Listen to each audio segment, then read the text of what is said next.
Recording, and we'll do a countdown really quick. All right, in three, two, one, hit play. There we go. There was a delay there. Oh, yeah. Delayed me. Well, I didn't hit play when I said hit play. I hit it right after one. I don't know. Oh, okay. Yeah. Last time you said start, so I was waiting on a start. Oh no. All right. Well, you might be a second behind, but we'll figure it out. Welcome everybody into this very professional, very, very high quality cast. My name is Meristematic. With me today is Wing Nation. Um, just very quickly before anything breaks loose, in the bottom side of the map's Team Fusion. In the top lane, Dogmar's on Maokai. Hoey C is in the jungle on his Comfort Kazakhs. Uncle Jabronis is back in the mid lane. He's playing Ari. Kari Suda is going to be our new player. I'll probably pronounce that about 4 or 5 different ways this cast, but he's on Callista and Codekin has Morgana, which is a champion that we haven't seen Codekin play yet. And on the red side, rocking those red health bars, we've got Senekin on the top lane on Irelia, Savage to the B on Evelyn, JV on the Swain, and we've got Zildjian. I always will butcher that one. Zildjian, the D is silent. I asked him. So. Okay. So we got Caitlyn for Zildjian and Mystic Thunder on Thresh. So without tipping too much about what happened in draft, I think that these are pretty interesting team compositions. It seems like there's some things that we see very similar, like JV is on the Swain again, and the Thresh priority seems really, really high in this league compared to a lot of other leagues. I think all 4 supports have played Thresh at this point, and Codekin and Mystic Thunder in particular seem to have a lot of priority on that pick. For a second there, I thought Morgana was going to take that red. Yeah, that did look pretty close, but get out safely. Junglers both starting top side, but it's showing a lot of different pathing. It seems like there's a lot of disagreement on optimal pathing. We've seen a lot of interesting jungle starts. Do you have a favorite one so far, or? No, I think I played jungle a total of once since they've redone the Skull Crab and haven't really paid attention to my junglers. And when I did my jungle game, I was playing Graves, so I just kind of solo cleared and did a cheeky invade and stole Raptors level 2, and so I don't know. Yeah, so Evelyn's doing, it's something that we've seen from a couple of junglers where you go blue Gromp and then the Scuttle Crab. You're still not going to get level 3, but you will if you kill the 2 small wolves. I think that's technically the fastest level 2 or level 3 if you do that in a slightly different order. Meanwhile, Kazakhs is going more for I guess I'd call it a full, not a full clear, but red to wolves to blue. Yeah, like the old school standard clear, the most recent prior jungle change clear. Evelyn is 3 before the Kazakhs. And that's just the Scuttle. As soon as Kazakhs mops up that Scuttle, we should hit 3. And then he's actually looking to invade on that red buff. That looks like we're going to see the first real action of the game. We've seen a lot of trading going on so far. Do you have any particular feeling on the Swain versus Ari matchup before we get too far into it? I think it's actually Swain favored, but like a lot of matchups, Swain's going to need to take his time scale up. Like Senekin might be in a little bit of trouble here, going to get aggressed on by the Maokai. Dealing not dealing a lot of damage because of the W. We're the 2 members of Team Fusion, and Senekin will get out just burning the flash. That flat damage reduction looks pretty strong early on. Yeah, and that's why I actually really like maxing that ability second the few times I've ever played New Irelia. It's just like, just base resistance alone, it's 65% when you press W. It's like, oh no, Vigor ult. Whatever. This might be a little bit difficult though to stick around in lane now for Senekin. Have to imagine low on that corrupting potion stacks. And shoved in now by Dogmar. As my voice cracks, I'm not feeling the best today. The voice crack is just, I don't know. I don't even know where I was going with that. Maybe I'll get a nice freak call in later. The quadra kill for Huni. I don't know why that's my most memorable League of Legends play call. I see. Other than maybe like the Z1 move. Um, is this about what you'd expect from the bottom lanes? Do you feel like the Callista and Morgana have a shove advantage on Caitlyn? I mean, Fresh? definitely, especially with the Koken continuing to drop that Tormented Soil on the casters basically every time it's up because of the harass. It's naturally pushed that way. And Callista is definitely going to be able to shove or put out more pressure early if she chooses to. She kind of, at least that's how she used to be played. Haven't seen a Callista in ages outside of like an ARAM. I am kind of interested. Both of these junglers seem to have a little bit different view of the current current meta than what we're hearing from a lot of solo queue and pro junglers, where you want that level 2 gank. Well, neither Kha'Zix nor Evelynn are particularly good at that, and we haven't seen them. I mean, we've seen the one gank from Kha'Zix. I don't think we've seen Evelynn really attempt anything yet.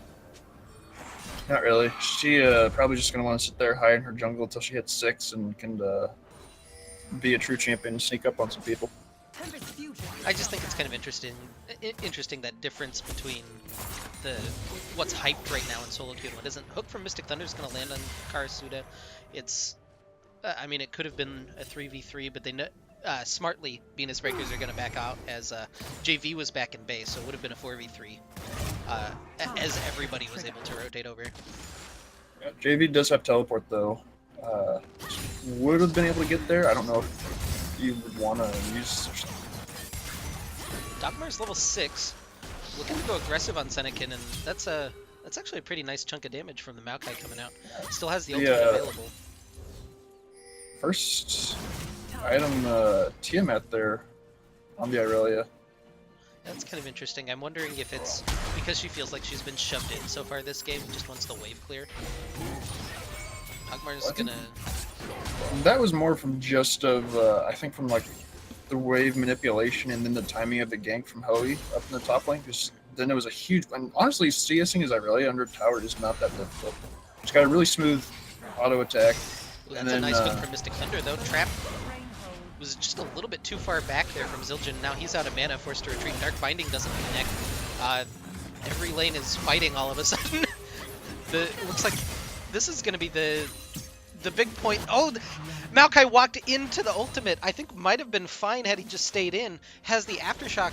It looks like... Oh, that doesn't go on cooldown on the menu, but... Should have had the Aftershock coming up soon with the W. I don't know if he didn't have enough mana or just wasn't confident in it, but it's going to be first blood over to Senekin.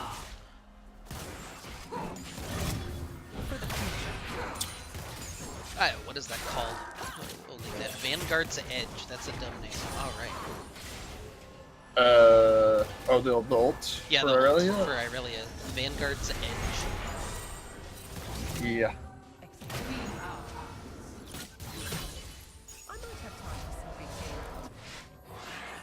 I'm not sure about the naming department recently. Yeah, Not that they have a whole department dedicated to naming, but some of them just seem... That one's kind of dumb. JB's gonna get aggressive with the pull Savage. The B flanking from this side. Lands the charm, gonna dash through it, and the execute off of the Evelynn ultimate. Means it's now 2-0 in favor of Benis Breakers. Alright, so I think I am behind you by like a second, so Do you want to pause and catch up? No, I think I caught up. I accelerated just very, very, very briefly. Okay.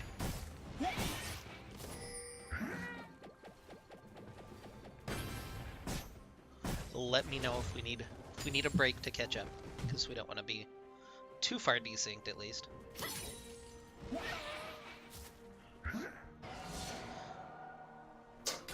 But anyway, going back to like that naming department thing, like the Irelia E sounds to me more like a Sona ability. It's a flawless duet for her stun. Huh. Yeah, I guess I haven't looked at them. I'm still on the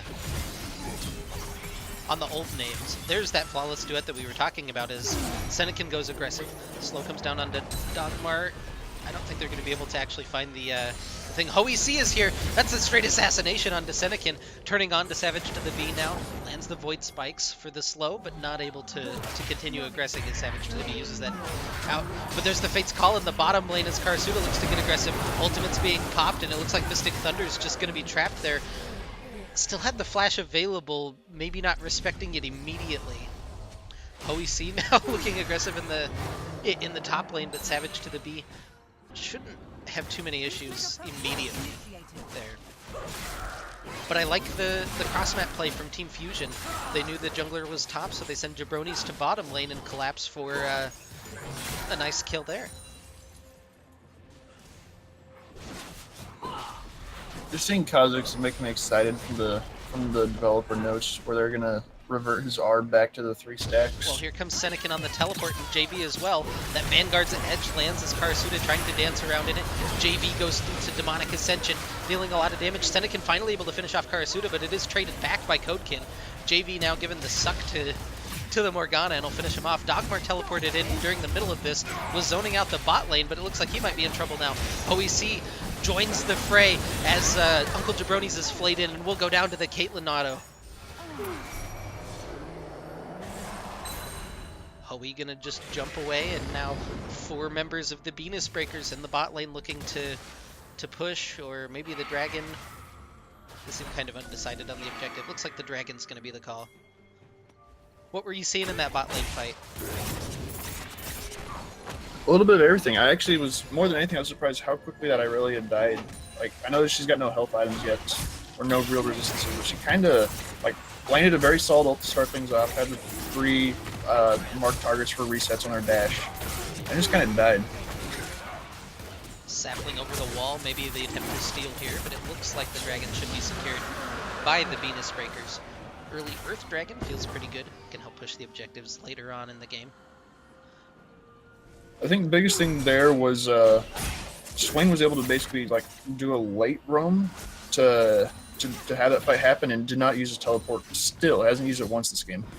Yeah, I liked the late call on it. The sync up between the Swain and Irelia made that collapse really happen. And I didn't see exactly where Dogmar teleported in, but it didn't seem like he had the most impact in the fights on the Maokai. He might have been zoning out the bot lane, but that wasn't the big focal point that Benis Breakers were even looking at. He came in a little bit late with his teleports. It took them a couple seconds to make the call to match that, and then Senekin here's been able to like just push 3 or 4 waves into that tower, and so that Maokai, we should look to see a dive possibly, or at least force him off the tower so he can get first brick. OEC's in mid, Jabronis comes in over the wall, JV has the Demonic Ascension available, staying alive for now. Where's the rest of the burst damage? Can they finish him off? It looks like OEC will reset the passive and pick up the kill, but now Dogmar in a little bit of trouble in bot lane. He's running toward the direction that his teammates are. They're not collapsing immediately, but will get out of there without too much issue. Right now it's about a 500 gold lead for the Benis Breakers. So far, super even game. And I think what we expect between the current number 2 and number 3 teams. So you stick away from that is I am not a fan of Blood and Evelyn.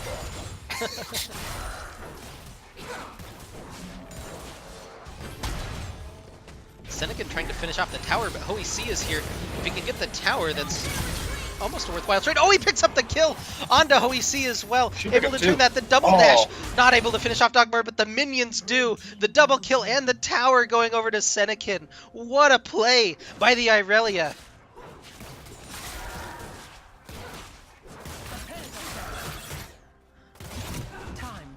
There's that outplay potential that they put into the kit of New Irelia, and we got to see it to the max there from Senekin. What a fantastic play. Absolutely. She's pretty much sitting on, I don't want to say their biggest power spike, but having Sheen Phage and level 9 on Irelia is just one of the greatest feelings ever, because you can almost one-shot caster minions, and you have a deceptive amount of healing in each Q that kills. And you just bounce around, and that's good.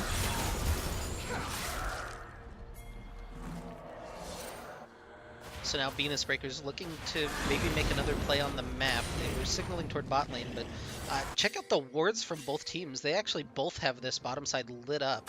Savage to the B is going to find a pink ward here in the tri-bush. And smartly, Team Fusion backing off of the tower. Exhale and fire. So that was the first brick in top lane as well. It kind of smoothed over by everything, but Now the push in bot lane. JV has teleport available, so could join this to make it a 5-man squad for the Benis Breakers. Whereas Dogmar's teleport's not up, Jabroni's doesn't have teleport to begin with. But they're just going to go ahead and back off of that turret, so not happy with the pressure they're putting out right now, I guess. Dogmar has been alone with this tower in top lane for quite a while. It's down about a... Would you call that a third or a quarter? I guess it's a quarter now. I'll call it dead here in just a moment. Yeah, seems fair enough. The solo laners look like they're roaming up, but they're not going to be in time for the Benis Breakers. So that'll be the tower going in favor of Team Fusion, and that evens up the gold count pretty much right back to where we were before that Irelia play, about 600 difference. Senekin jumps onto Dogmar, not able to land that flawless duet. The flash forced away out of the Maokai, though, means that he'll have a little bit less of that playmaking potential if they were looking to dive maybe later on. Karasuda and Codekin should be able to clean up this tower in bot lane, though. Maybe not. Oh, there's the teleport coming in. It's the double teleport onto this ward. JV and Senekin both here collapsing. Fate's Call gonna buy some time as Karasuda just dancing around the edge of the fight. Dodges the flawless duet. Now Senekin onto Karasuda. The big fight in the backline. Karasuda picks up the kill on Senekin. Really nicely played on the Callista. And now JV's in trouble. Doesn't have the Demonic Ascension available and will go down there for the double kill for the Callista. Jabroni's flashes forward, lands the charm, and Mystic Thunder's going to go down under tower as well. Tower falls, and now Team Fusion steamrolling their way through the bot lane with all 5 members.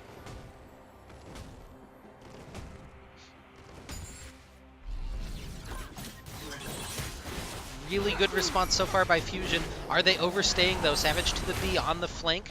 Has the mark on Callista. Not able to land the hate spike, though.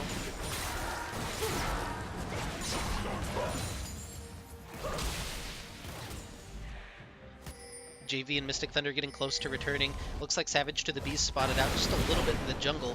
Hoey and Jabronis are going to stick around for the blue buff. Evelyn will smite it away. Not exactly the member you want it on, but sure they'll take it at this point rather than having it on an enemy. I liked the idea behind the play in bot lane, but Fusion was able to collapse way faster than I anticipated there. Absolutely. Big thing there was Savage to the B was actually, I think, up in the top side of his jungle and was the last one to there. So that's why it was 5v4. And while we were talking about the skill expression, the outplay potential with the Irelia, there was also the skill expression and outplay potential. And Senekin outplayed himself there, missed the duets, and missed the Vanguard's ult.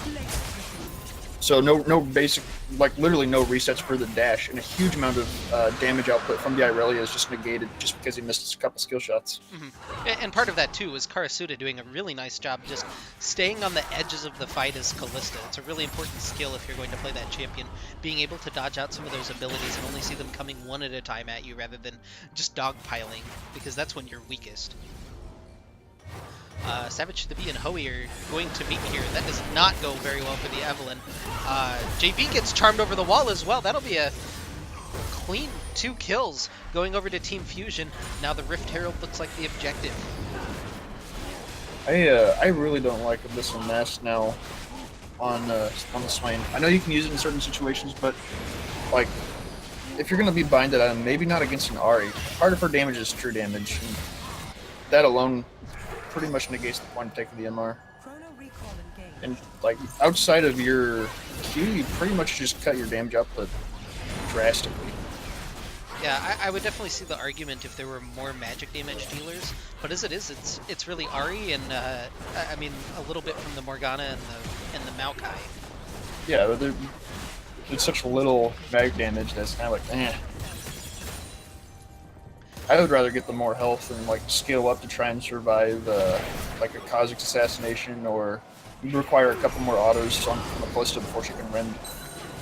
Is that a Dogmar that has the Rift Herald? Oh, never mind. The charm comes through onto JV. Not able to burst him out though. Has the Demonic Ascension. Right now this is a 4v4 as the top laners are scrapping, and it looks like everybody's just gonna back away from the fight. Oh, the hook lands onto Karasuda, and that'll be a dead Callista. Mystic Thunder maybe didn't want the kill, but picks it up regardless. Nice pick from the death sentence for the Benis Breakers. Small little detail to note here, Mystic Thunder actually does not have a sweeper. So as of right now, I guess it's literally just the Caitlyn that has any way to deny vision, as we see here in the mid lane. Oh, they're going to go ahead and pull in Code Kin. The Vanguard's edge doesn't land, and now Maokai flanking from the side, able to pick up a pretty easy one onto JV. Senekin now forced away. That's 3 very quickly in favor of Team Fusion. Now chasing down Savage to the B. Chunk lands from the REQ. Are they able to finish it off? The auto attacks coming through. That little bit of regen from the Demon Shade passive of Evelyn, able to keep her alive. And now the Rift Herald being channeled. That should be at least 1, if not 2 towers here in the mid lane. Don't want to be too presumptive, but definitely 1. Oh, and look at that wave that they have set up in bottom lane as well. That'll chunk out the tower in mid, and then they can rotate and take another free objective. The gold just flowing through for Team Fusion now, up to about a 6,000 gold lead, and we should see just a little bit more off of this tower take.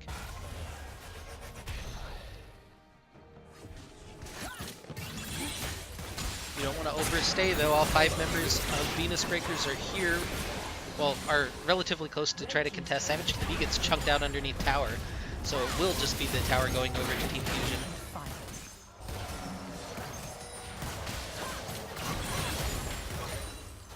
Mystic Thunder looking for a little bit more, not able to land the death sentence. The Black Shield would have negated at least part of that anyway.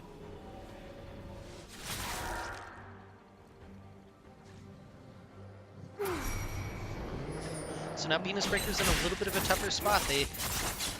They were hanging in. It was a very even game. They even had a lead at one point, but now that run of play has gone against them with the 3 tower takes in particular. Where do you want to see them go from here? Well, you have a great amount of pick on the team still. Evelyn can creep around. Obviously, you don't want to face check into the Kha'Zix, as the Kha'Zix is ahead and will win that assassin duel right now.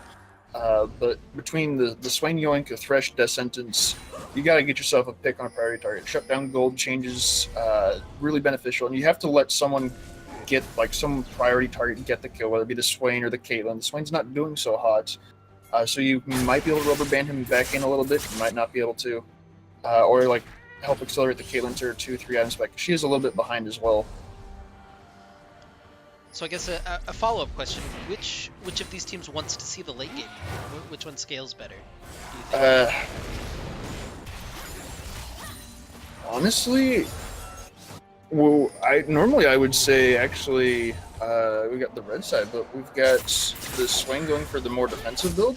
So I honestly would actually say the team with the lead here, we got Fusion. I'd give them probably the scaling edge as well. So if they have the scaling edge and they have the lead right now, does that mean that Benis Breakers need to make a play here in the next couple of minutes in order to stay in the game? Maybe, I mean, theoretically, like sneak a Baron or do something like that in order to get back in it? Is it desperation time, I guess? It's a little early for desperation time with their team. It's not like the scaling's horrible for their team. It just is with the between how the players are playing on top of the champions. I believe the scaling is favored slightly towards Fusion. Kalista is definitely the earlier game of the 280 carries. Not all. Caitlyn's a pretty early game 80 carry as well. But I say she's got a stronger 3-item spike. I don't know for sure though. You're the Kalista expert. That's the 180 carry I never played well enough, at least. Yeah, I would say that Kalista scales off toward the late game, but still has some definite uses, like objective control. Yeah, well, in of course, particular. objective control. Yeah, that's what she's known for. Caitlyn at least has the range to try and stay out of range of the Kha'Zix assassinations. Of course, if you get picked by a point click CC like a Maokai, or run into the 3-year snare of a Morg Binding, then you're kind of toast. Savage to the beat caught now and immediately deleted. The Fate's Call That's used maybe a little bit extra, but Hoey Seal take that gold. That's how you don't come back into the game right there.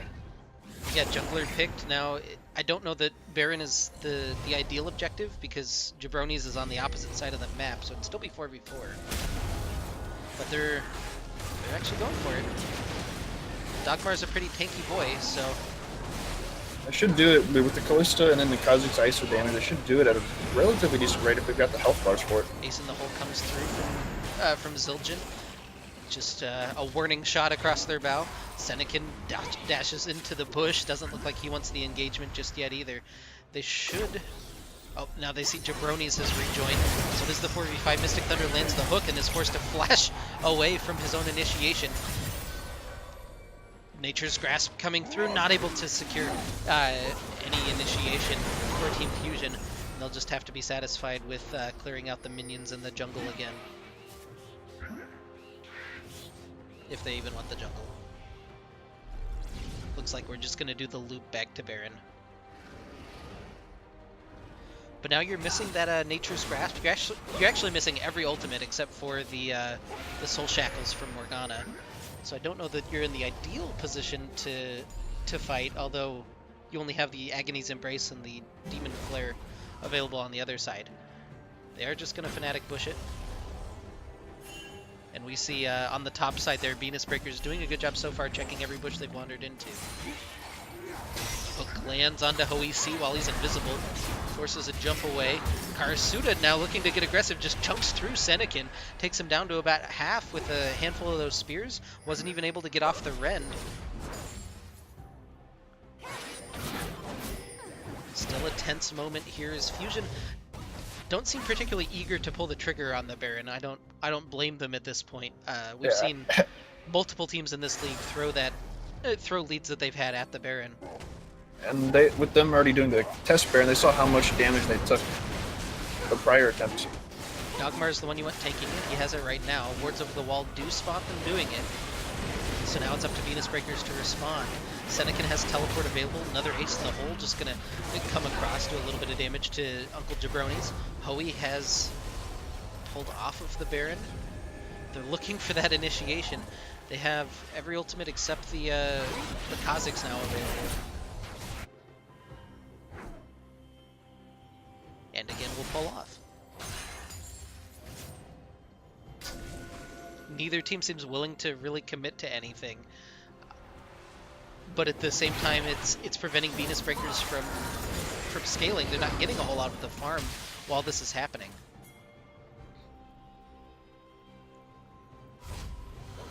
No, we shall.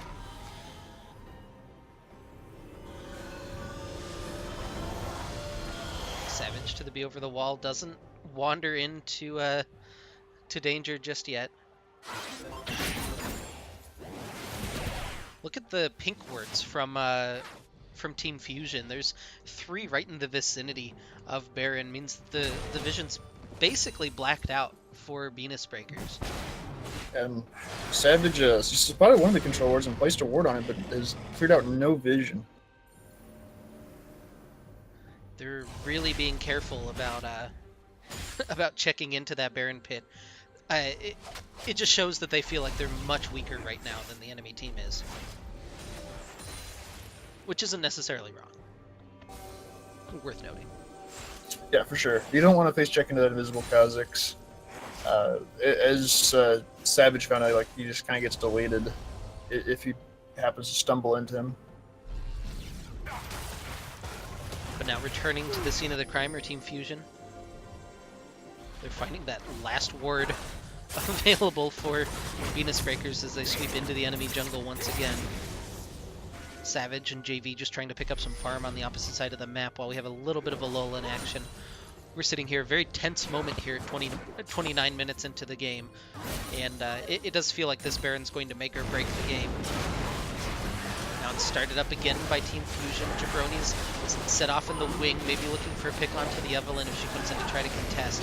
Blue Trinket should spot them doing it, so now here comes the collapse. Senekin and JV have teleport to join, but they're nowhere near currently. Teleport being channeled by Senekin as the Baron drops to 1200.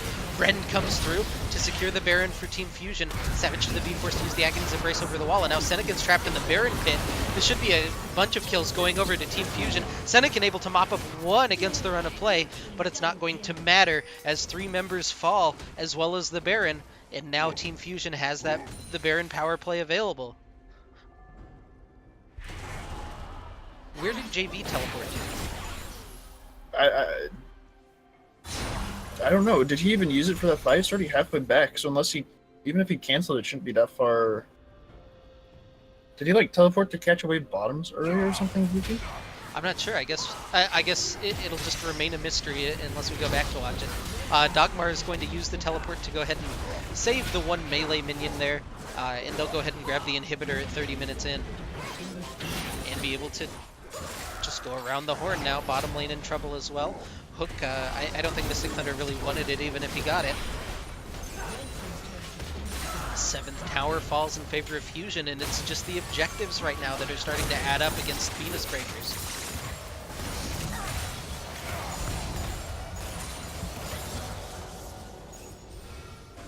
Now forced back with 2 inhibitors down. It looks like the free objective going to be the Ocean Dragon going over to Team Fusion.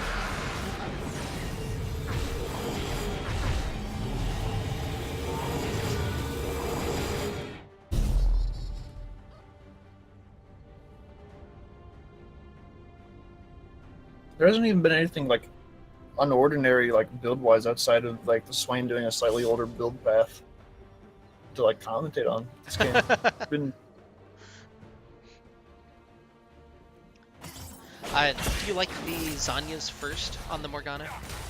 I guess we could have chatted about that earlier. Do you wanna see a That's support always been a debate between people whether it's good or not. And if you're going in and making a huge amount of plays, then sure.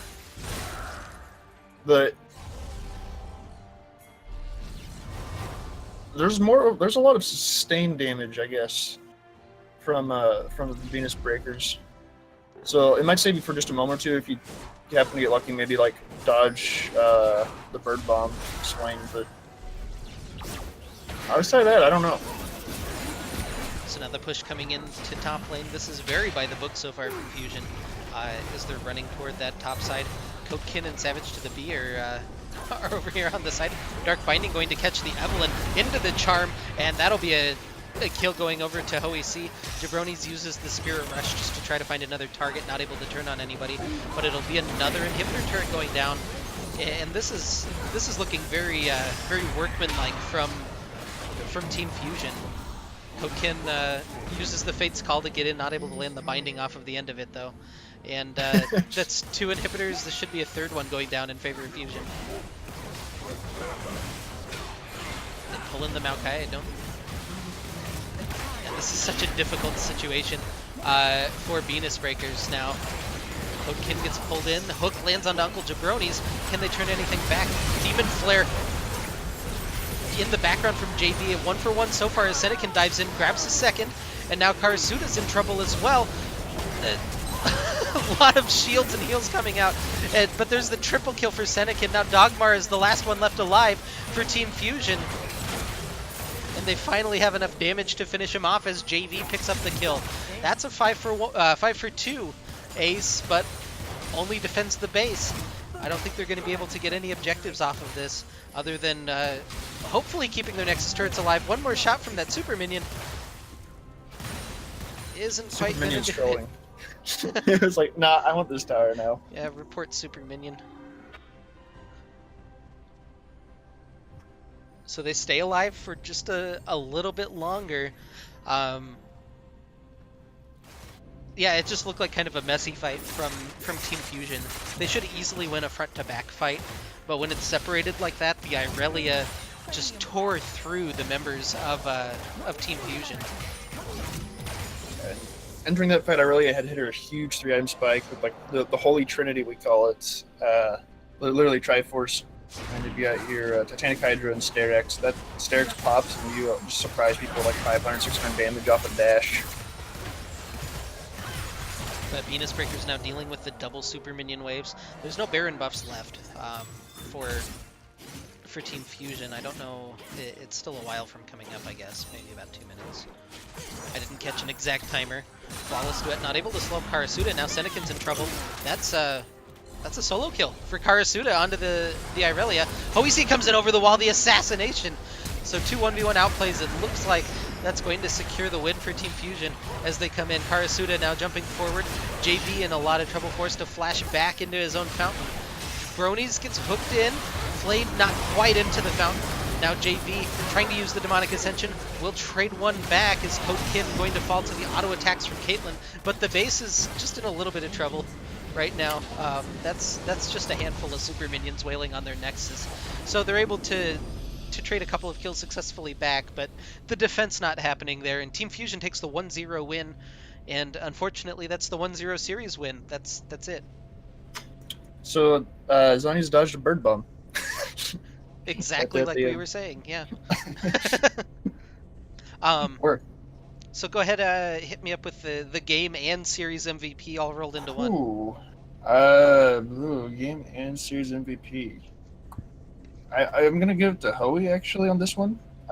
There's a lot of good picks between from the Morgana, the Ari Charm. Calista had a couple of solo kills or was able to chase down stuff. But I'm gonna give it to Hoey just because maybe I'm biased caster here, but I've played both ends of that matchup multiple times, and that matchup snowballs extremely hard either way. It's a little bit easier on the Kha'Zix side, but if you get behind as the Kha'Zix, the Evelyn just destroys you just the way as her character kind of is intended to, if you know what I mean, thematically. It goes either way, and multiple solo kills from the Kha'Zix, and he did actually give the Maokai a brief advantage in lane. Irelia did make the outplay to kind of get herself back into it, but getting the Maokai ahead allowed him to become one beefy boy, and then as we saw him just like literally took 10-12 seconds of the entire team basically wailing on him there at the end to kill him. Yeah. Question in the chat, why only one game? The captains didn't have time for best of 3 apparently, so they agreed to do just a 1-game series this week. Yeah, I don't have the full reasoning behind it, but hopefully these two teams play again next week. Hopefully we'll get to see that full best of 3, because honestly this was a relatively even early game, and by relatively even I mean we were exactly even until I want to say it was about 17 to 18 minutes in. Yeah, it was just the kind of blunder on the fight from the Benis breakers or from the Irelia kind of whiffing about everything.